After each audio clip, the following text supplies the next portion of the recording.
So, ayun guys, tingnan natin yung aking pinapagawa. Ito na nga pala yung part 2. Let's go!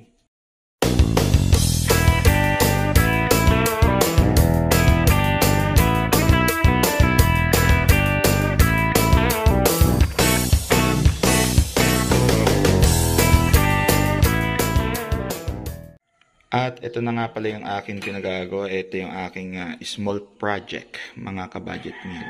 Ayan, as you can see, this is a small room. Pero na-maximize natin yung lugar. Ayan, naka-maximize na yan. Buksan natin yung ilaw. Ayan. Ayun, ayun yung pinakahangiran. Sa baba niyan ay 2PN. So, hindi pa siya ganun tapos mga ka-budget meal. Okay, agad tayo dito. Ayan, let's explore. Okay, tara. Ito na yung mga accessories ko na ipandi-design. Ito nga pala pininturahan ko pero parating na yung carpet tiles natin.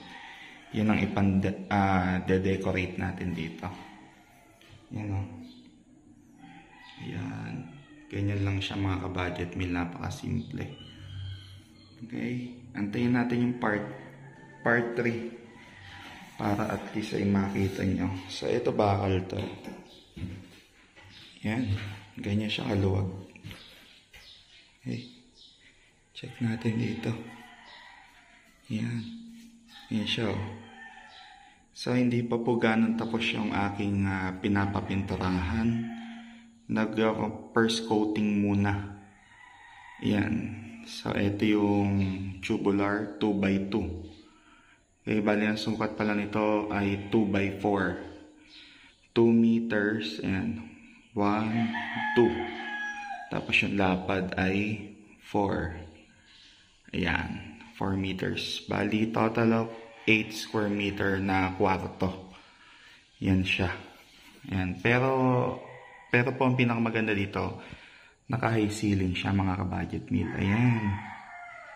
Tapos, syempre, meron tayong protection dito sa ating loft. Yan. Ganda, no? Lalo na po kapag natapos yan. Ito nga po palang color na to, kapag natural light, pink siya. Pero pagka meron siyang warm white na ilaw ay nagiging orange siya. Ayan. Yan po yung Angelina na Rain or Shine brand. Okay, na pintura. Maganda po kasi nagbabago-bago yung color niya. Depende sa ilaw na gagamitin nyo. Yan. So yung ating po mga ginamit, 1x1 na tubular. Tapos 1x2 na tubular para po dito sa ating handle. Ayan. Tapos, gumamit din tayo ng 2x3 na tubular para sa pag-akyat. Ayan. Para po mas matibay, hindi siya lumulundo. So, dito gumamit tayo ng 2x3 din na tubular, tsaka dito sa gitna. Bilang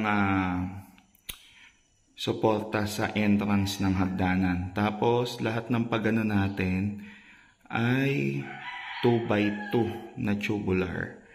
Pati dyan, para po mas tipid. Kasi pag nag 2x3 kayo dyan, ay hindi na siya ganong ka-budget. Pero, depende pa rin po yan sa inyo. So, meron kayong nakikita mga space doon kasi hindi pa siya natotornilyo. Pag po yan natornilyo, wala na siyang clearance.